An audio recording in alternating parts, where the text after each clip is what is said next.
உங்கள் ஆரோக்கியம் எங்கள் சந்தோஷம். 90 வருடங்களாக வாடிக்கையாளர்களின் நன்மதிப்பை பெற்ற SPS கேப்பை மாவு. மக்கள் எல்லாரும் சேர்ந்து ஒரு முடிவு எடுத்தாங்கன்னா இறுதியில வெற்றி தான் கிடைக்குங்கிறது வரலாற்றுல பலமுறை நிரூபணமாயிருக்கு. மீண்டும் ஒரு முறை நிரூபணமாயிருக்கு. அது எங்கன்னா மதுரை. மதுரை மண்ணிலே நிரூபணமாயிருக்கு பாத்தியா. மதுரை மாவட்டம் அரிட்டாப்பட்டி உள்ளிட்ட பகுதிகளில் டங்ஸ்டன் சுரங்கம் அமைக்க போறதா மத்திய அரசாங்கம் சொன்னது மட்டும் இல்லாம ஏலெல்லாம் கூட விடுத்திருந்தாங்க. சில நிறுவனங்கள் வந்து தேர்வாயிருந்தது. அந்த பகுதி மக்கள் ஆரம்பத்துல இருந்து டங்ஸ்டன் சுரங்கம் அமைக்க கூடாதுன்னு சொல்லிட்டு தொடர் போராட்டம்லாம் பண்ணாங்க. இங்க இருக்கிற கவர்மெண்ட்டுக்கு அழுத்தம்லாம் கொடுத்திருந்தாங்க. இந்த விவகாரத்துல திமுக கூட்டணி எதிர்கட்சி அதிமுக பாஜக எல்லாருமே வந்து அமைக்க கூடாதுன்னு எல்லாருமே வந்து பேசிக்கிட்டு இருந்தாங்க. இங்க திமுக என்ன பண்ணாங்க, நாடாளுமன்றம் நடக்கிறப்ப நாடாளுமன்றத்துல எம்பிக்களை வச்சு டங்ஸ்டன் சுரங்கம் அமைக்க கூடாதுன்னு சொல்லிட்டு நாடாளுமன்றத்துல பேசினாங்க. இங்க தமிழ்நாடு சட்டமன்றத்திலேயே தனி தீர்மானம்லாம் நிறைவேற்றி இருந்தாங்க. அதன் பிறகு தமிழ்நாடு பாஜக தலைவர் அண்ணாமலை 2 மாசத்துக்கு முன்னாடி அமைக்கணும், அப்பதான் வளர்ச்சி பணிகள் நடக்கும் எல்லாம் பேசிட்டு இருந்தவர் திடீர்னு ஸ்டாண்ட் எல்லாம் மாத்தி அங்க இருக்கிற விவசாயம் எல்லாம் கூட்டிட்டு மத்திய சுரங்கத்துறை அமைச்சர் கிஷன் ரெட்டி கிட்ட நேரடியாவே மனுவெல்லாம் கொடுக்க வச்சிருந்தாரு. இப்ப நேத்து மாலை மத்திய சுரங்கத்துறை அமைச்சகத்திலிருந்து ஒரு பிரஸ் ரிலீஸ் வந்திருக்கு. அந்த டங்ஸ்டன் ஏலத்தை நாங்க ரத்து பண்றோம் அப்படின்னு சொல்லிட்டு. இது உண்மையாவே மக்களுக்கு கிடைச்ச வெற்றி தான். மக்கள் எல்லாரும் ஒன்று சேர்ந்து எங்களுக்கு வேணாம், அது முக்கியமா பல்லுயிர் பாரம்பரிய பகுதி, பாரம்பரிய இடம் அது.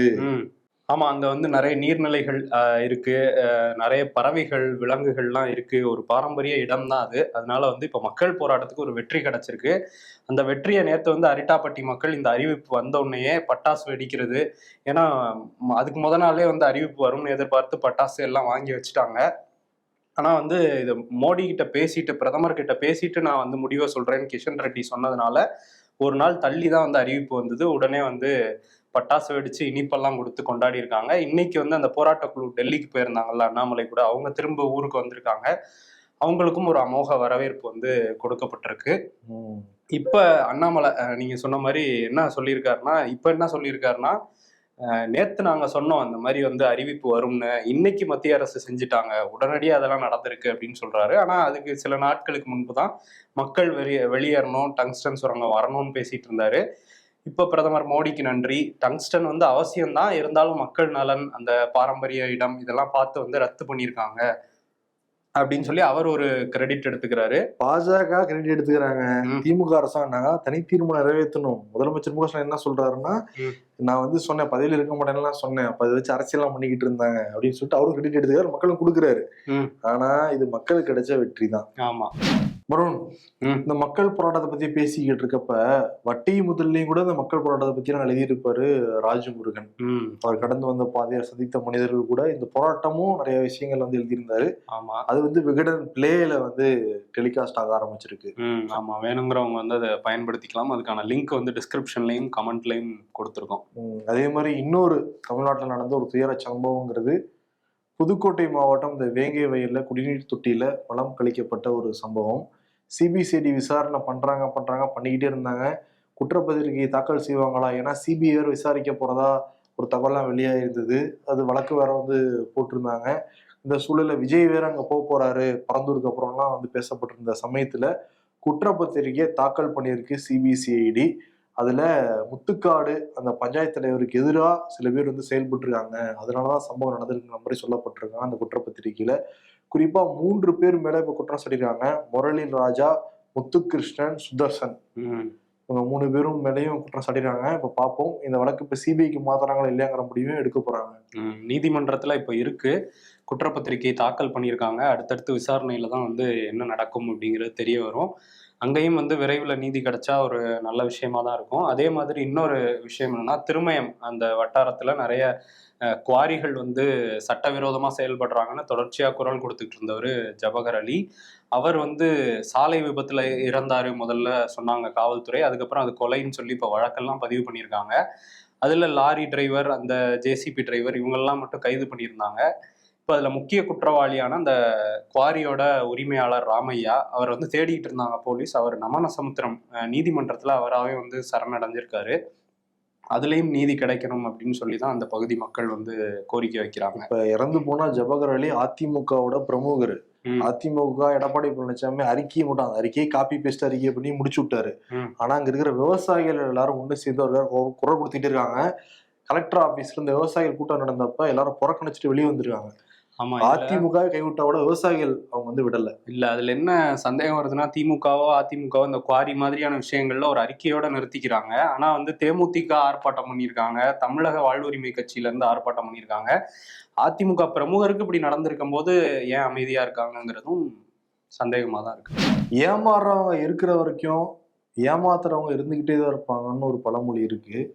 அதே மாதிரி ஒரு சம்பவம் வந்து சேலத்துல வந்து நடந்திருக்கு.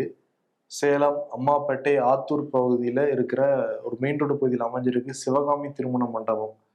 அந்த மண்டபத்துல நாங்க நிறைய வட்டிக்கு பணம் கொடுக்க போறோம்னு சொல்லிட்டு அழைப்பெல்லாம் வந்து கொடுத்துருவாங்க. நிறைய மக்கள் வந்து குவிஞ்சிருவாங்க அந்த மண்டபத்துல. ஓகே. நீங்க வந்து 1,00,000 பணம் கொடுத்தீங்கன்னா மாசம் மாசம் உனக்கு 10,000 7 மாசம் கழிச்சு கொடுத்த மொத்த ரொக்கத்தையும் உனக்கு திருப்பி கொடுக்கப்படும். இது வந்து நீ 10,000 கொடுக்கலாம், இல்ல லட்சக்கணக்கிலையும் பணம் கொடுக்கலாம்.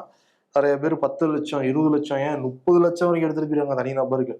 இதெல்லாம் தாண்டி சில பேர் வந்து 10,000 20,000 வட்டிக்கெல்லாம் கூட வாங்கிட்டு வந்து போயிருக்காங்க. அந்த மண்டபமே பெரிய தள்ளுமுள்ளெல்லாம் வந்து ஏற்பட்டிருக்கு. அந்த அளவுக்கு மக்கள் வந்து கூஞ்சிருவாங்க. இப்ப என்னன்னா அந்த தகவல் வந்து டிஎஸ்பி வெங்கடேசன் வந்து போயிருக்கு. உடனடியா அவர் வந்திருக்காரு. இதெல்லாம் கோல்மால் தான், மக்களை ஏமாத்திட்டு போறாங்கன்ட்டு 500 கோடி வரைக்கும் கலெக்ட் பண்ணிருக்காங்க. 500 கோடியா கலெக்ட் பண்ணிருக்காங்க.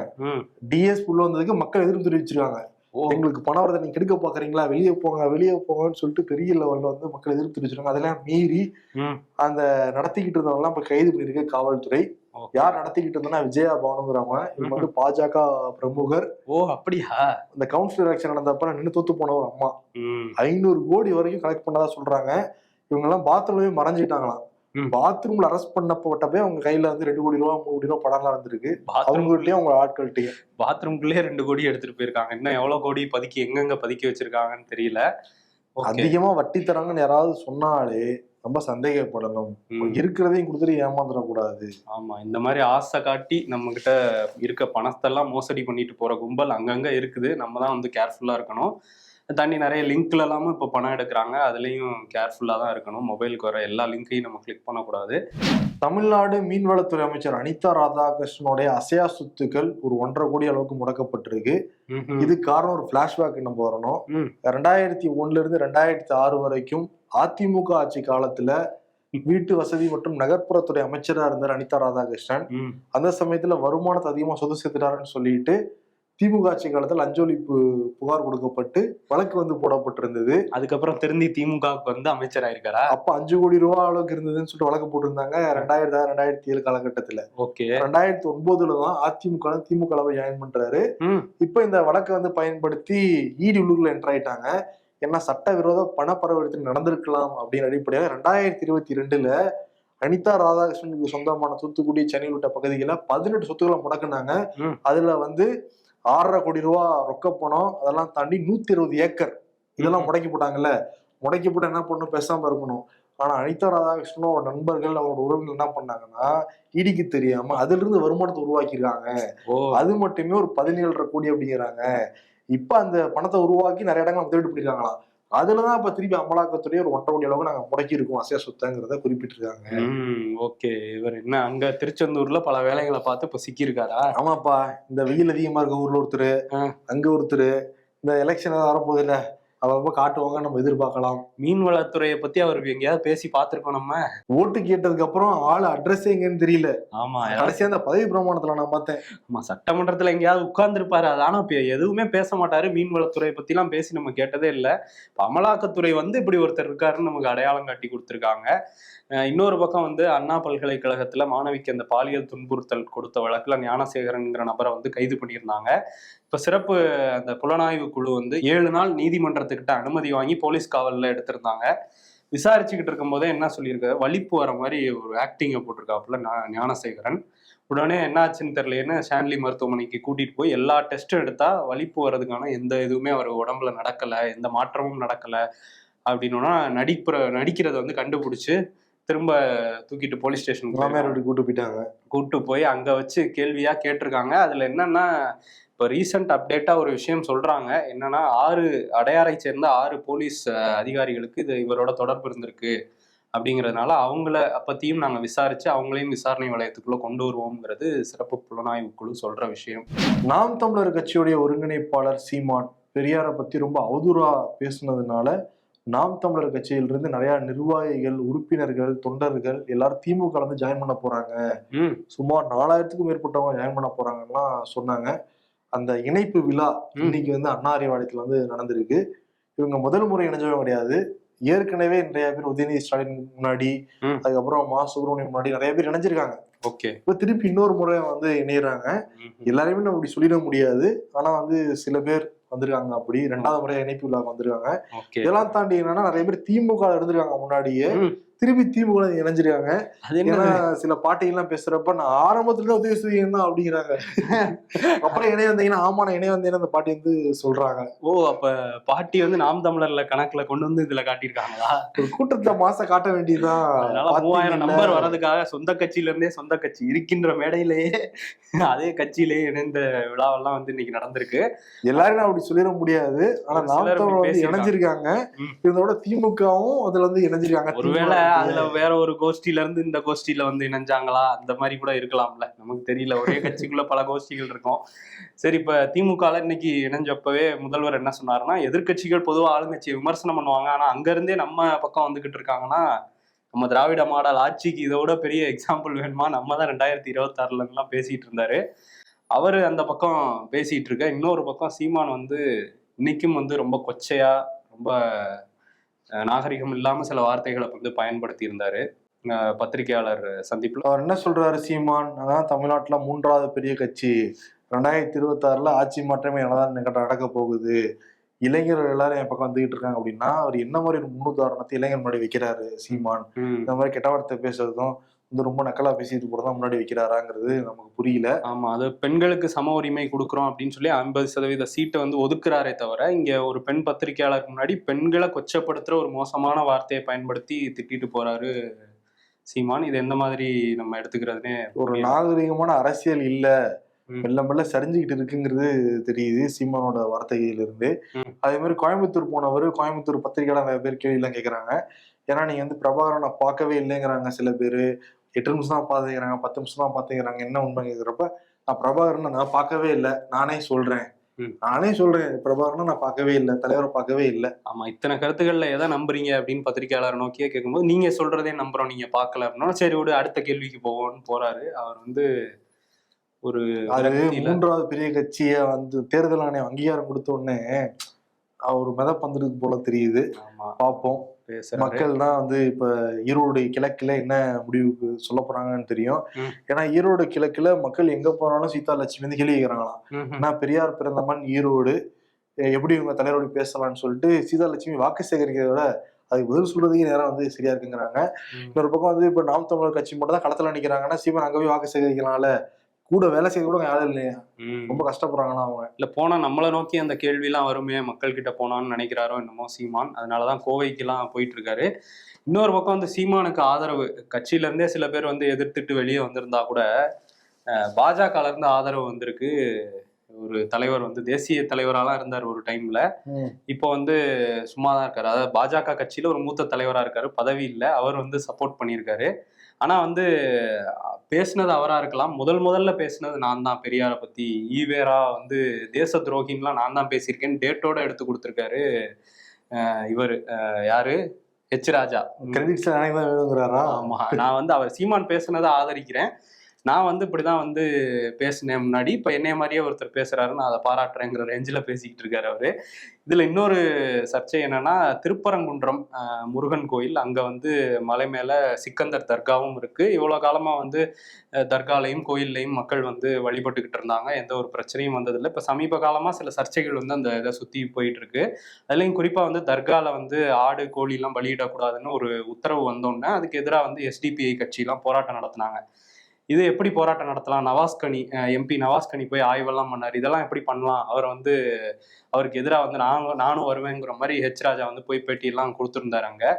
அங்க போகும்போது அங்க சிலர் வந்து தர்காவுக்கு போகும்போது உட்காந்து பிரியாணிலாம் சாப்பிட்றாங்க படியில, இதெல்லாம் எப்படி நியாயமா இருக்குமான்லாம் பாஜக காரங்க கேள்வி எழுப்பிட்டு இருந்தாங்க. இப்ப மலை மேல போன ஹெச் ராஜா வந்து ஷூ போட்டு போயிருக்காரு, அவர் மட்டும்தான் ஷூ போட்டிருக்காரு, கோயிலுக்குள்ளெல்லாம் போடல, இருந்தா கூட அந்த இதுல பக்தியில மத்த எல்லாருமே ஷூ போடலையே, இவர் மட்டும் போட்டிருக்காருங்கிறது கூட படத்தை சில ஆன்டி இண்டியன்ஸ் வந்து ஷேர் பண்ணி சர்ச்சையாக்கிட்டு இருக்காங்க. அதே மாதிரி நவாஸ்கனுக்கு எதிராக தொடர்ந்து அண்ணாமலை வந்து பேசிக்கிட்டு இருக்காரு. நவாஸ்கனி என்ன பதில் சொல்லியிருக்காருன்னா, அதுக்கு அதை நீங்க சொல்ற குற்றச்சாட்டு நிரூபிச்சிட்டீங்கன்னா அரசியல் விலக தயாருங்கிறதையும் நவாஸ்கனி வந்து சொல்லியிருக்காரு. சரி, இப்போ ஈரோடு கிழக்கு வரும். ஈரோடு கிழக்குல வந்து தபால் வாக்குகள் எல்லாம் வந்து மக்கள் போட ஆரம்பிச்சிருக்காங்க, முதியோர்கள், மாற்றுத்திறனாளிகள் சொல்லிட்டு. ஓகே, ஒரு பக்கம் வந்து பரபரப்பா தான் போய்கிட்டு இருக்கு. ஆமா, தேர்தல் ஆணையம் வந்து இங்க இடைத்தேர்தல் நடத்த வேண்டியது இருக்கு, டெல்லியில வந்து தேர்தல் வேலைகள்லாம் நடத்த வேண்டியது இருக்கு. இதனால ரொம்ப ப்ரிப்பேர்டா முன்கூட்டியே எல்லாத்தையும் முடிச்சு வச்சுட்டதுனால கொஞ்சம் ஃப்ரீயா தானே இருக்கும்னு ஒரு மாநாட்டையும் நடத்தியிருக்காங்க. தேர்தல் ஆணையம் மாநாடு, தேசிய மாநாடு. அவங்களுக்குள்ளே பாராட்டு தெரிவிச்சிருப்பாங்களே. ஆமா, டெல்லியில நடத்தியிருக்காங்க. நம்மளே பாராட்டும் போது அவங்க நம்மளே பாராட்டும், மோடியோட போன வாரம் பாராட்டியிருக்காரு. இப்போ வந்து என்ன பாராட்டியிருக்காங்கன்னா, தேர்தல் பாராட்டினதை தாண்டி சில பேர் கண்டனம் தெரிவிச்சிருக்காங்க. அது யாருன்னு அவங்க பேர் சொல்றாங்க நம்மளே தெரிஞ்சுக்க முடியும். என்ன சொல்றாங்கன்னா, அவநம்பிக்கை ஏற்படுத்துறாங்க தேர்தல் நடைமுறை மேல. காங்கிரஸ் சொல்றாங்க அவநம்பிக்கை ஏற்படுத்துறாங்க, சிலர் போலியான தகவல்களை பரப்புறாங்க, அதெல்லாம் கண்டிக்கிறேன்னு சொல்லி ராஜீவ்குமார் வந்து சொல்லியிருக்காரு. இந்த இதுல வந்து இந்த நம்ம ஜனநாயக முறைப்படி தேர்தல் நடத்துறோம்ல, இந்த மாநாடை பாக்குறதுக்காகவே ஜனநாயக முறைப்படி தேர்தல் நடத்தி புதின அதிபராக்குன ரஷ்ய அதிகாரிகள் இங்க வந்திருக்காங்க. இதுல இருந்து நாங்க பாடம் கத்துக்கிறோம் எப்படி இது பண்றது அப்படின்ட்டு. அவங்க வந்திருக்காங்க. நேபாள், பூட்டான் அதிகாரிகள் எல்லாம் கூட. சைனால இருந்து வரலையா? சைனா, வடகொரியால இருந்து வரலையா தேர்தல் அதிகாரிகள்? அந்த அளவுக்கு இன்னும் ரீச் ஆகலன்னு நினைக்கிறேன். போக போக ரஷ்யாவுக்கு ரீச் ஆயிருக்கு. வடகொரியா அளவுக்கு வடகொரியா தேர்தல் அதிகாரிகள் என்னைக்கு வராங்களோ அன்னைக்குதான் உண்மையான ஜனநாயகம். இல்ல, இப்ப ஜனநாயகம் இருக்கு. அதானே, அதுக்கு ஒரு மணிமகுடம் நம்ம சொல்லிக்கலாம். கண்டிப்பா. ட்ராய் அமைப்புல இருந்து ஒரு அறிவிப்பு வெளியிட்டு இருக்காங்க. என்னன்னா, நம்ம சில சிம்ஸ் ரொம்ப நாள் யூஸ் பண்ணாமே இருப்போம்ல, அந்த சிம்லாம் வந்து 20 rupeesக்கு ரீசார்ஜ் பண்ணாலே 90 days வேலிடிட்டி இருக்கும் அப்படின்னு வந்து ஒரு செய்தி இப்போ பரவிக்கிட்டு இருக்கு. இந்த செய்தி வந்து உண்மை இல்லை, அதாவது இப்போ பரவுறது உண்மை இல்லை. 11 ஆண்டுகளாவே இப்படிதான் இருக்கான். இது தெரியாம நம்ம எல்லாம் வந்து சிம் வேலிடிட்டி போகுதுன்னு சொன்னோன்னா 199 ரூபாய்க்கெல்லாம் ரீசார்ஜ் பண்ணிக்கிட்டு இருக்கோம். 199 ரூபா வருஷ கணக்கு, ஒரு வருஷம் ஃபுல்லா பண்றது. திருப்பி ஞாபகப்படுத்துற மாதிரி இருக்குமே அப்படின்னு சொல்லிட்டு. அதனால இப்போ ரொம்ப நாள் யூஸ் பண்ணாத சிம் நம்ம வேலிடிட்டி இருக்கணும் 90 நாள் வரைன்னா 20 rupeesக்கு பண்ணாலே போதுன்றாங்க. இது தெரியாம போச்சேப்பா. அந்த ஆப்பிள் 20 rupeesங்கிறதே காமிக்கிறாங்களா நமக்கு முதல்ல? அதுதான் இந்த டாக் டைம் அந்த மாதிரி ஏதோ ஒரு ஆப்ஷன்ல இருக்கும், அதை மட்டும் ரீசார்ஜ் பண்ணிக்கிட்டாலே போதும்ங்கிற மாதிரி ஒரு அறிவிப்பு வந்திருக்கு. இதுக்கிடையில மத்திய அரசு வந்து இன்ட்ரா சர்க்கிள் ரோமிங் அப்படிங்கிற மாதிரி ஒரு புது விஷயத்தை உருவாக்கி என்ன பண்ணியிருக்காங்கன்னா, ஜியோ, ஏர்டெல், பிஎஸ்என்எல் இந்த 3 நெட்வொர்க்குக்கும் இப்போ நம்ம வந்து ஜியோ யூஸ் பண்ணுறோம் அப்படின்னா, அந்த இடத்துல ஒரு இடத்துக்கு நம்ம போகிறோம், அங்கே ஜியோ டவர் இல்லைன்னா ஏர்டெல்லையோ இல்லை பிஎஸ்என்எல் டவரோ இருந்தால் அதை வச்சு நம்ம கால் பண்ணிக்கலாம். இந்த 4G கனெக்டிவிட்டிக்கு இதை யூஸ் பண்ணிக்கலாம். அதே மாதிரி தான் ஏர்டெலுக்கு டவர் இல்லைன்னா மற்ற 2 நெட்வொர்க்கை வச்சு பண்ணிக்கலாங்கிற மாதிரி ஒரு அறிவிப்பு வெளியிட்டு. இதுக்காக ஸ்பெஷல் கட்டணம் இருக்குமா? இல்லை, அந்த மாதிரிலாம் எதுவும் இல்லை. மத்திய அரசு வந்து ஏற்கனவே ஸ்பெஷலாக தானே கட்டிக்கிட்டு இருக்கோம், அதில் இந்த வசதியை பண்ணி கொடுத்துருக்காங்க. பல்கலைக்கழகங்கள் அளவிலான கபடி போட்டி வந்து பஞ்சாப்ல நடந்துகிட்டு இருக்கு. இதுக்கு வந்து தமிழ்நாட்டில இருந்து அன்னை தெரசா பல்கலைக்கழகம், அழகப்பா பல்கலைக்கழகம், பெரியார் பல்கலைக்கழகத்துல இருந்துலாம் போயிருக்காங்க. இதுல ஒரு மேட்ச் நடந்திருக்கு. அன்னை தெரசா பல்கலைக்கழகத்துக்கும் தார்பாங்கா பல்கலைக்கழகத்துக்கும் இடையில ஒரு மேட்ச் பஞ்சாப்ல நடக்கும்போது அதுல ஃபவுல் அட்டாக் பத்தி அது தப்பான ஒரு இது கொடுத்துட்டாரு அம்பையர் அப்படின்னு சொல்லிட்டு அவங்க போய் முறையிட்டு இருக்காங்க தமிழ்நாட்டு வீராங்கனைகள். இதுல பயிற்சியாளருக்கும் அவங்களுக்கும் சண்டை வந்து ஒரு வீராங்கனையை தாக்கிட்டாருங்கிற மாதிரி, நடுவர் வந்து தாக்கிட்டாருங்கிற மாதிரி ஒரு வீடியோவும் வைரல் ஆச்சு. இப்போ என்னன்னா, பயிற்சியாளரை கைது பண்ணிட்டாங்க தமிழ்நாட்டுல இருந்து போனவங்கலாம் செய்தி வந்துகிட்டு இருக்கு. இப்போ தமிழ்நாட்டில இருந்து கடுமையான கண்டனங்கள் எல்லா அரசியல் கட்சிகளும் பதிவு பண்ணிட்டு இருக்காங்க. இதுக்கிடையில தமிழ்நாடு விளையாட்டுத்துறையும் அங்கே வந்து காவல்துறைக்கெல்லாம் கோரிக்கை வச்சிருக்காங்க, இதில் என்ன நடந்ததுன்னு தெளிவுபடுத்துங்க, உடனடியாக அவங்க வந்து விடுவிக்கிற வேலையெல்லாம் பாருங்கன்னு இங்கே உள்ள அதிகாரிகளும் அங்கே பேசிக்கிட்டு இருக்காங்க. இது ஒரு பெரிய சர்ச்சையாக மாறி இருக்கு பஞ்சாப்ல நடந்தது. February 19 இந்தியாவிலிருந்து போன நிறைய பேர் வந்து குழந்தை பெற்றுக்கிறது ரொம்ப ஆர்வம் காட்டுறாங்களாம். காரணம் என்னன்னா, அந்த டேட் அமல்படுத்தி வந்துச்சுன்னா அதுக்கப்புறம் சிட்டிசன்ஷிப் கிடைக்கிறதுல பிரச்சனை ஏற்பட்டுருன்னு சொல்லிட்டு ஃபுல்லா ஹாஸ்பிட்டல்ஸ்ல நிரம்பி வெளியுதான். ஆமா, ஆனா வந்து தடுக்கிறாங்களாம் அங்க இருக்கிற மருத்துவ ஊழியர்கள், அங்க இருக்கிற மருத்துவர்கள். இதெல்லாம் குழந்தைக்கே ரிஸ்க் ஆயிடும், உங்களுக்கும் பெரிய ரிஸ்க் ஆயிடும் அப்படின்னு. ஏன்னா ஆப்ரேட் பண்ணி எடுக்கிறதெல்லாம் வந்து பேசிட்டு இருக்காங்க. ட்ரம்ப் கொண்டு வந்து உத்தரவு தான், அந்த குடியுரிமையை நாங்க ரத்து பண்றோம்லாம் சொல்லியிருந்தாருல. அந்த பர்த் ரைட் சிட்டிசன்ஷிப் இதுக்கு எதிராக வந்து இதை ரத்து பண்ணாரு ட்ரம்ப். 22 மாகாணங்கள்ல எதிர்கட்சி வந்து வழக்கெல்லாம் போட்டிருந்தாங்க. அதுல சியாட்டல் நீதிமன்றம் வந்து என்ன சொல்லியிருக்காங்கன்னா, இந்த ட்ரம்ப்போட அந்த பர்த் ரைட் சிட்டிசன்ஷிப் ரத்து அந்த விஷயத்த வந்து நாங்க இடைக்காலமா தடை விதிக்கிறோம் அப்படின்லாம் சொல்லியிருக்காங்க. இருந்தாலும் ட்ரம்ப் வந்து கடுமையா அதை வந்து கொண்டு வந்தே தீர்வேங்கிறதுல உறுதியா இருக்காரு.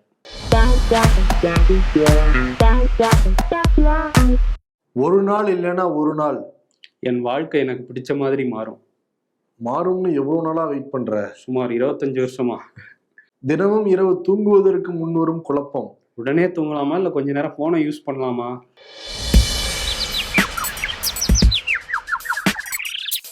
நல்லவங்களுக்கு எப்போதும் நல்லதான் நடக்கும்.